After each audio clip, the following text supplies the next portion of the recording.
Machiavelli répète que les hommes jugent plus par les yeux que par les mains. Ils voient les apparences, les gestes, les silences, les postures, les regards, bien avant d'entendre ou de toucher la réalité.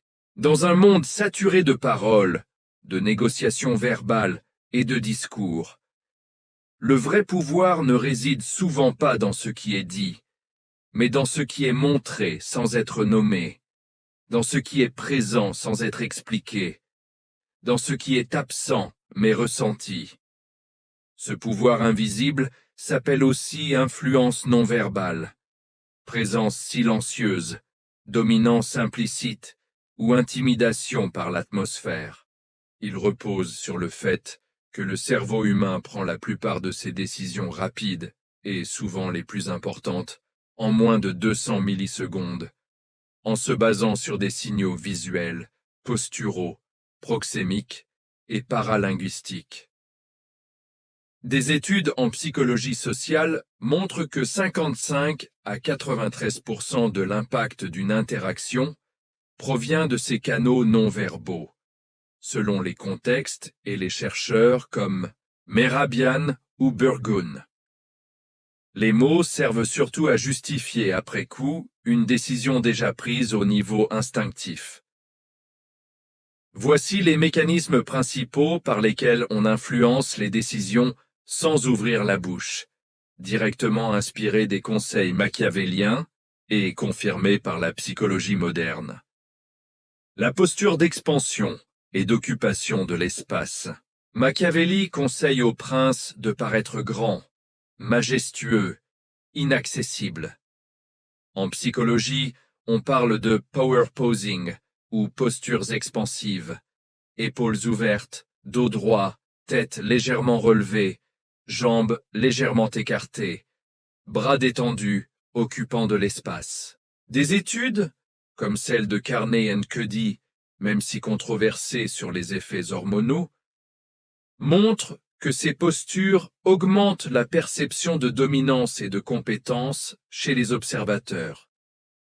Dans une réunion, une personne qui s'assoit en occupant pleinement sa chaise, qui pose ses mains sur la table sans les cacher, qui ne se recroqueville pas face à un groupe dominant, fait baisser les voix des autres sans dire un mot. Le cerveau perçoit, cette personne n'a pas peur, elle contrôle déjà l'espace. Résultat, les autres ajustent leurs propositions à la baisse, hésitent à contredire ou cherchent son approbation silencieuse. Le regard stable et non réactif. Machiavelli insiste sur l'importance de ne jamais montrer de peur ou d'hésitation par les yeux. Un regard direct, calme, qui dure une seconde de trop, sans fixer agressivement, active l'amygdale de l'autre et déclenche une réponse de soumission ou de vigilance. Des recherches montrent que le maintien du contact visuel augmente la perception de confiance et de dominance et influence directement les choix.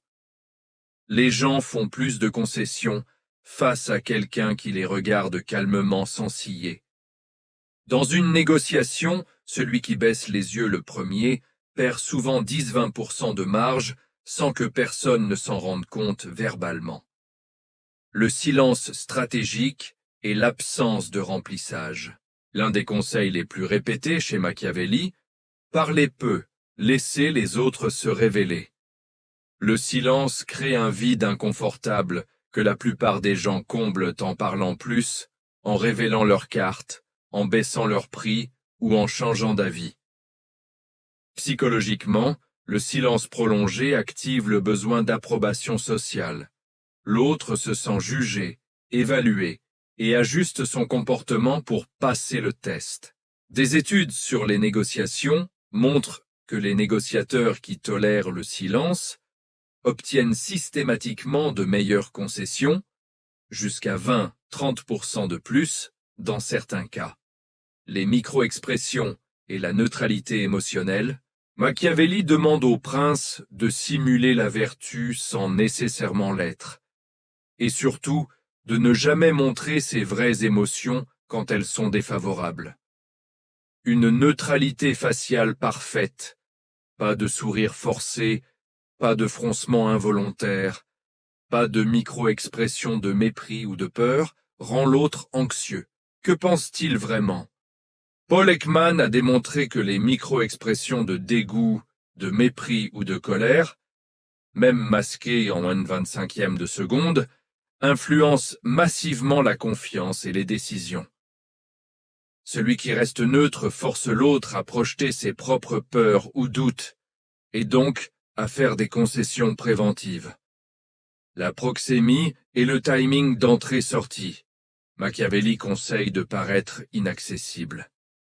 Arriver en dernier, partir en premier parfois, ne jamais courir après les gens. En psychologie, la proxémie, distance physique, influence le statut perçu. Une personne qui maintient une distance légèrement supérieure à la norme sociale, sans être froide, est perçue comme plus haute en hiérarchie. Entrer lentement dans une pièce, marcher sans hâte, s'asseoir en prenant son temps. Ces gestes disent « je contrôle le tempo, pas vous ». Le cerveau des autres ajuste ses attentes. Il devient plus déférent, propose moins agressivement, accepte plus facilement. L'absence de gestes d'apaisement. Les gens nerveux se touchent le cou, croisent les bras, jouent avec leurs cheveux, se frottent les mains. Celui qui n'en fait rien, mains visibles, détendues, pas de barrière, signale une absence totale de menace intérieure. Cette sérénité perçue fait monter le stress de l'autre qui commence à douter de sa propre position. En 2026, ces leviers fonctionnent encore plus fort dans les environnements hybrides. Sur Zoom Teams, cadrage centré visage-épaule, fond neutre ou imposant, éclairage qui met en valeur le visage sans ombre, absence de mouvement parasite. Sur les réseaux, stories vues sans réponse, likes sélectifs, silence total sur les polémiques, tout cela crée une aura de « je sais, mais je ne dis pas ». En face à face, le simple fait de ne pas sourire automatiquement, de ne pas hocher la tête pour approuver, force l'autre à travailler plus dur pour obtenir votre validation. Le pouvoir invisible ne s'exerce pas en forçant. Il s'exerce en laissant l'autre venir à vous, en le laissant remplir le vide avec ses propres doutes et ajustements. Machiavelli le résumait. Le prince ne doit pas être aimé ni haï, mais craint juste assez pour que les autres se disciplinent eux-mêmes. Celui qui maîtrise ses leviers non-verbaux influence les décisions sans jamais avoir à argumenter, à supplier ou à menacer. Il crée une atmosphère où les autres choisissent d'eux-mêmes de céder, de flatter, de se taire ou de se conformer, parce que leur cerveau reptilien a déjà décidé que c'était la voie la plus sûre. C'est cela, le vrai pouvoir invisible, ne pas avoir besoin de mots pour que les autres fassent ce que vous voulez.